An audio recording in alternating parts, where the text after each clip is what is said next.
Hi dancers, I'm Greer. I'm the Pointe shoe specialist here at Discount Dance Supply, and today I'm very excited to be doing a brand new segment we just introduced called Ask Greer. So this is where you guys submit your questions about pointe shoes and I answer them. So earlier this week we posted on our Instagram for you guys to give me any questions that you might have, and I was going to answer them in a video, so here we are to answer those questions. So I'm gonna pull up our Instagram here, and I'm just gonna go question by question and give you my answer. I think this is really good because I'm sure that whoever put in these questions, you're not the only person to have those questions, so then we can give answers to everyone who might be struggling with the same thing that you are. Okay, first one, Madeline Stanifer, sorry, Madeline. She said, how do I stop the shoe from putting pressure on the top of my toenail? I tried toe caps, but I still have pressure on the nail, but not the rest of my foot or toe. Okay, Madeline, I'm assuming that you mean your first toe, your big toe, or your second toe, whichever one is longest. So that's a pretty common problem among dancers. You're getting a lot of pressure on whatever toe is the longest, your first or second toe. My first initial reaction is that maybe you're not in something that's tapered enough for you. So if you have a shoe that's like too square or too broad, you're just gonna like sink into that shoe, right? And if you have some taper to your toes, you want some taper to your box. And so that's gonna give you the lateral support you need so that all of your weight is not going on that longest toe, whether it's your first or second toe. So maybe try something a little more tapered or a little more narrow. Another thing to do would be to fill out that space a little bit. If it's your first toe that's longest, then fill out the space where the other toes are. Someone else actually replied to your question to use lamb's wool, and that is a good suggestion, to put some lamb's wool in there to kind of even out the spaces of your toes, or to cut up like a makeup sponge and put those on your toes that are a little shorter so that can take some of the weight that your other toe is taking right now. Of course, make sure your toenails are clipped. That's a big one that people miss sometimes. If your toenails are too long, that pressure can be really painful and it'll cause bruised toenails. Another thing is to maybe wear a box liner in the shoe. If your toes kind of naturally curl up, have like a kind of curled shape to them, and it's not a fit issue, then if you put a box liner in the shoe, and Gaynor Minden makes box liners that are really good, that'll kind of flatten your toes and help them stay in the correct position so that you're getting the ultimate support and that everything isn't going onto one single toe. So, hope that's helpful, Madeline. Okay, next one, _shoulder_0304 said, I'm a late starter and newer to pointe than the girls who are younger than me in my class. Because of this, I'm really scared to do anything in center and I always have to step off pointe or I end up falling off. What can I do to fix my fear so I can stop falling? Okay, I love this question. Thank you for submitting this. So I'm gonna give you kind of a twofold answer here. The first one is gonna be kind of a technical way to deal with this. So center work can be difficult on pointe because you have nothing to hold on to, right? You don't have a bar, you don't have a partner. All you have is you. So my biggest thing for you would be to work on your core, because when your core is really strong, when your abs and your back and your obliques are really strong, that's where all your limbs are coming from, right? And that's where, if that's sturdy, you can feel so much more comfortable to move in center without holding on to anything. So yoga and Pilates are really helpful to strengthen your core aside from your regular dance classes.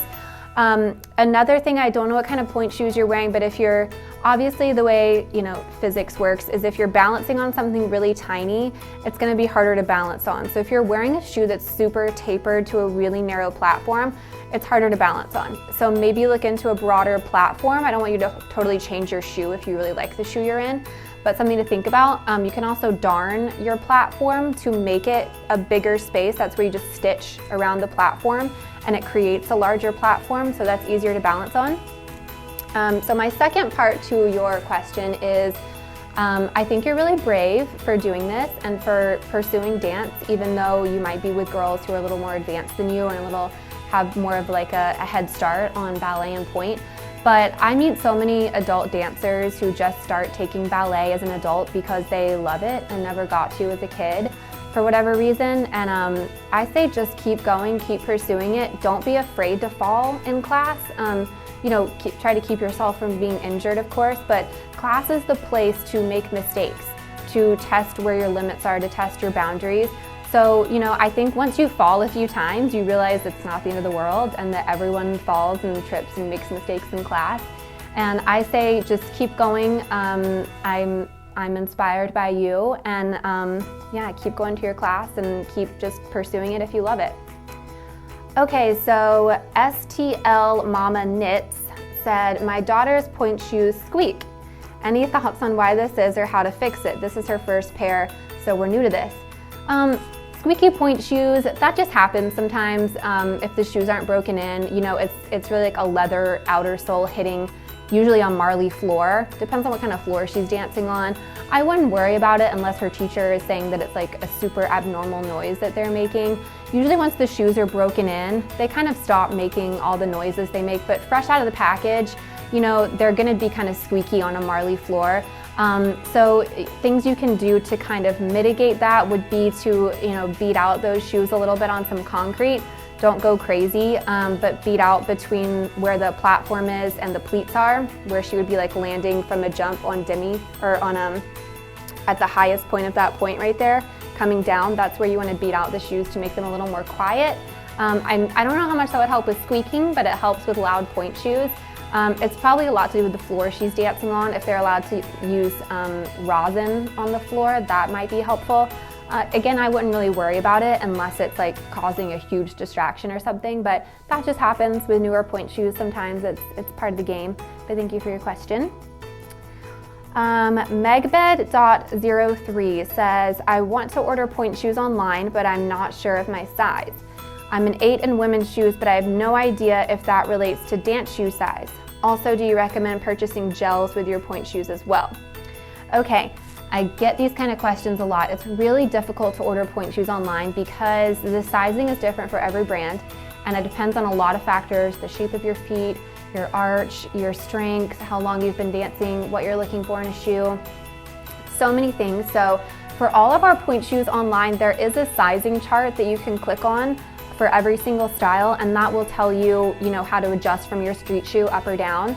So I'm gonna give it to you like just quick and dirty, run through some of the most popular brands. So for like Grishko, you usually want to go down 2 to 3 sizes from your street shoe. From Block, usually 2 to 2.5 sizes down from your street shoe. Something like a Gainer is going to be like a size to 2 sizes up from your street shoe. Capezio is going to be like half size to a full size up from street shoe. It really just depends on the brand and the style. If you can go in and get fitted somewhere, especially if it's your first pair of pointe shoes, highly recommend that. If you cannot, then there are you know, ways to kind of figure out what the best thing is for your foot. You know, you also want to factor in the shape of the box that you're looking for. I have a whole video about this, about choosing the shoe that you want to go for based on the shape of your feet. So go back and watch that on our YouTube. Basically, if you have tapered toes, you want a more tapered box. If you have really square broad toes, you want a really square broad box. That's just kind of a super generalized way of looking at it. But check the sizing charts on our website if you want to look up how your size in street shoes correlates. And the second part of your question was, do I recommend that you get gels? I'm assuming that means gel toe pads. And the easy answer is no, not really. Unless you're a dancer who's very sensitive and just like has a lot of pain in your pointe shoes, I don't usually just recommend gel pads. And the reason for that is they're quite thick and it really changes the fit of the shoe. So keep that in mind if you are going to be using gel pads and ordering shoes. Take everything I said and add like a half size to it, because they can be really thick and you want to be fit with whatever kind of toe pads you're going to wear. So the thing I usually recommend most is like ouch pouches or like Jellos. If you do want a gel pad, I'd recommend the ones that are like gel on one side and sock material on the other side, because they're a little bit thinner and they help the shoe go on a little bit easier. Sometimes gel pads can have the opposite effect that you want them to. Instead of making everything so cushy and comfortable in your shoe, they actually take up too much space and make your toes crunch together, and then you lose feeling in your toes, and then you can't feel where the floor is and what you're really doing on pointe. which is not something you want. So hope that helps. Good luck finding your shoes. I hope you find some that work for you. Sweet Froggy says, when will you have a stock of the new US Grishko shoes, Nikolai? Okay, this person knows their Pointe shoes and they've been studying what is going on. So I recently did a video about if you're having trouble getting your Grishko shoes here in the US, what some good alternatives for you are if you can't get your hands on your Grishkos. So here's the deal, Grishko and their distributor here in the US. So Grishko is a Russian-made, handmade shoes in Russia. They distribute here in the US, of course. And they've had a couple of issues with their distributor here in the US. And because of all that that's happening, they are coming out with a kind of new line called Nikolai, which is the owner and founder of Grishko. That's his first name, Nikolai Grishko. So he's coming out with a line of shoes called Nikolai, and they're going to be the same shoes that you're used to, the 2007, the Nova, the Pointe, the Elite, all the things we know and love, made on the same last, the same mold that you're used to. They're just going to be under a different name here in the US because of licensing things that have been, you know, a little hectic the past few months. So your question, when will we get those? I don't know 100%. We are working night and day to get those in for you guys as soon as possible. Hopefully within the next month or two, we will be fully stocked with those.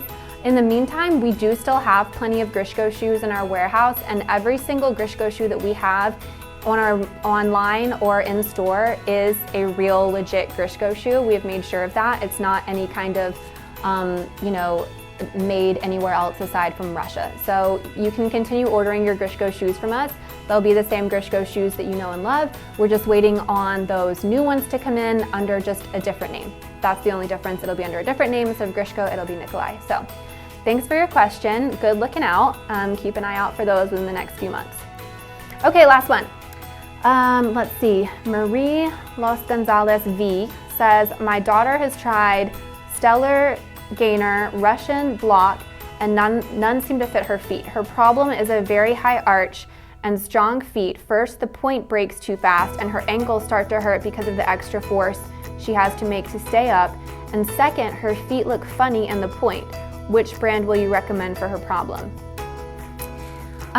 Okay, I wish I knew which style of Gainer, Russian, and Block she was wearing. Stellar is a Suffolk, so I know that, but so within each of these brands, they have different styles that are very different. So it says the point breaks too fast. I'm assuming that means like the platform, maybe, where she's standing. So what I'm hearing here is she has really strong feet. She's breaking shoes too fast. She's popping over the shoes, right? That's kind of what I'm gathering from this. So what you want to look for is probably something with a higher vamp. So the higher the vamp is, the harder it is to pop over on a shoe. A longer vamp is going to hold you into a shoe. And what I think you're saying is her ankles start to hurt because she has to keep herself from popping way too far over that shoe. So these ligaments up here are getting sore, and that can lead to injury. You don't want to pull those ligaments at the top of the foot. So I'm happy that you're asking this and looking out for another shoe for her. So try a longer vamp, something with a longer vamp, like a 2007, Grishko 2007. You said she tried Gainer. I don't know if she tried a deep vamp in the Gainer. A lot of the Gainers we stock are a deep vamp. So if she was trying a low vamp before, maybe try a deep vamp and maybe a harder shank in those Gainers. Gainer would probably be a good option for her if she is like breaking through shoes really quickly because she's strong. Don't know what Russians or Blocks she tried. A lot of the Blocks have a shorter vamp, so I don't know that I would totally recommend that. Some of the Russians, like you can order a Russian Pointe shoe in a V3, which is their longer vamp. We stock V2, which is their medium vamp. So you can always look into ordering a longer vamp shoe. I don't know if you live in SoCal, but if you do come into one of our stores and get fitted in the new Sodanza Electra, that's a really ideal shoe for a dancer who pops over shoes and has a really, really strong ankles and feet, because that vamp is quite long and because it's made of a thermoplastic shank and it takes a really long time to break down. So she won't be like speeding through shoes super quickly. Another thing, if she's found a shoe that she likes but the vamp is a little short and she continues popping over it, sew some vamp elastic in the throat of the shoe. That's the opening of the shoe where there may or may not be drawstrings, but where drawstrings would go. If you sew vamp elastic in there, that elongates the vamp without having to totally buy a new style of shoe. So you can buy Vamp elastic, or you can just use regular elastic that you use to sew on your pointe shoes. Just sew that into the throat right there, and it's going to give you about that much more of a Vamp length. And for a Vamp, you know, half an inch can make a huge difference. So I hope that's been helpful. I hope I answered your question correctly, and like that's what you were actually asking me. So thank you guys so much for watching. I think we're going to keep doing this segment once a month, so I'm here to answer any and all of your pointe shoe questions. I wish I was there to fit all of you in person, but I can't be, so keep the questions coming. If I didn't understand your questions fully, or you have some follow-up questions for me, please DM us and I'm happy to give you some more suggestions or some more input. And thanks for watching, dancers.